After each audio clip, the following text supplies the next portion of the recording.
Adam here, the Orlando drummer, and in this video I'm going to tell you 5 things that you should know about the Guitar Center Drum Off. Now before we get started, I should say that this is not a guide on how to win the Drum Off, because I haven't personally won the Drum Off, so I'm not qualified to speak on that.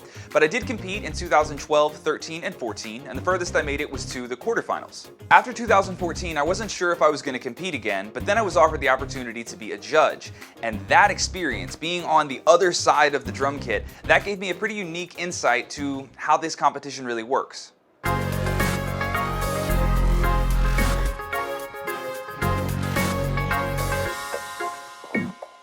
Number 1, the Drum Off is an excellent networking event. If you've ever set foot in a Guitar Center during a Drum Off, you know that everyone flocks to the drum department. It gets packed with people.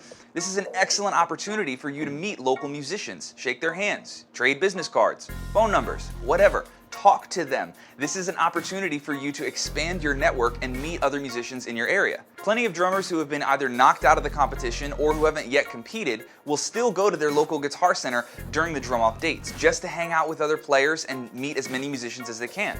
Trust me, that's a good idea. You'll also find that a lot of other musicians, like guitarists, bassists, and pianists, will go to the Drum Off specifically to see if they can meet a local drummer. So your solo could actually be an audition for your next gig. Even if you have no intention of winning the Drum Off, you should still treat it like a networking event, because in that respect, you still have a lot to gain even if you don't come close to winning.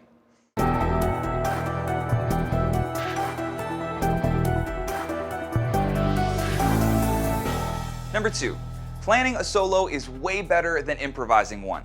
Now, this one gets a little tricky because it's not as if you have to memorize every note in a 3-minute or a 5-minute drum solo. But you should know that a lot of winners have done exactly that. The bottom line is that the Drum Off is not an improv contest. You're allowed to practice and prepare your material as thoroughly as you want to. So you should have a solid plan going in instead of sitting down and just hoping that your improv skills are going to be on point that day. Keep in mind, nerves are likely going to play a factor. Getting up on a drum set in front of a room full of drummers who are literally there to judge your every note, that's kind of intimidating. So don't rely on your improv skills and just hope that you're going to make up the winning solo on the spot. Have a plan going in. Trust me, you will do way better.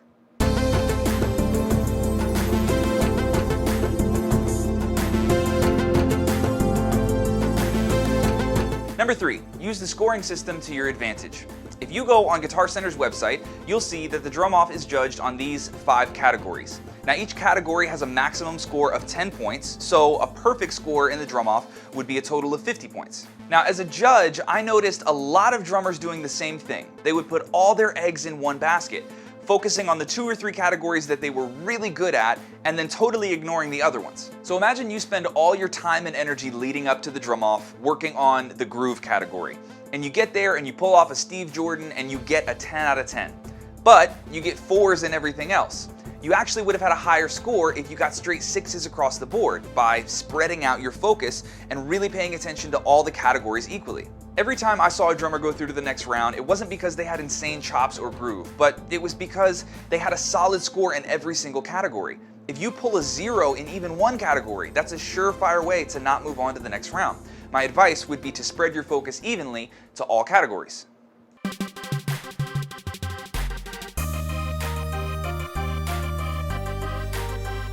Number 4, there's a right way and a wrong way to approach showmanship. Now this category is also called stage presence, but what's really interesting about this category is that it's kind of starting to merge with the originality category. The key to getting a solid score in the showmanship category is to do something that has not been done before, or at least something with a little bit of shock value to it. Let me be really clear about this one. Making the audience clap in your drum solo is the least original thing you could possibly do. And if somehow that does get you any showmanship points, it should probably hurt your originality score, because let's be honest, that's a borrowed idea. I would also advise you to not go back on YouTube to see what other tricks drummers have done over the years, because more than likely the judges have also seen those videos and they're familiar with those tricks. Instead, try thinking of it this way. Let's say that you're a street performer and you make your living by playing drums on a street corner. What types of gimmicks and tricks could you incorporate into that act to make people pull out their wallet? When you can answer that question, then you'll have a solid showmanship score.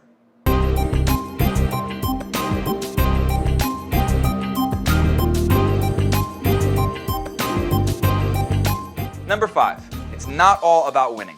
If you're entering the drum off this year because you have every intention of winning, but at some point along the line you fall short of that goal, please know that you have not wasted your time. Take, for example, a sick drummer like Eric Imprada, who made it to the finals in 2012, but lost to one of the greatest soloists of all time, Juan Carlito Mendoza. Eric's solo is one of the most viewed drum-off videos on YouTube, and it's no secret that that was a career-defining moment for him. Now keep in mind, that drum-off exposure is only valuable to you if you're prepared to back it up with more work. 15 minutes of fame passes really quickly, so it takes some effort on your part to keep the spotlight on you once that drum-off buzz has sort of died down. If you're entering the drum off this year, I would encourage you to keep an open mind, a positive attitude, and to just appreciate the event for what it is. The drum off is actually the longest running promotional event in Guitar Center's history, and to have something like that in an industry as small as the drum industry is really cool. Take time to make friends, expand your network, have fun, and maybe even learn a thing or two, right? Adam here, the Orlando Drummer. Thank you for watching. I'll see you in the next video.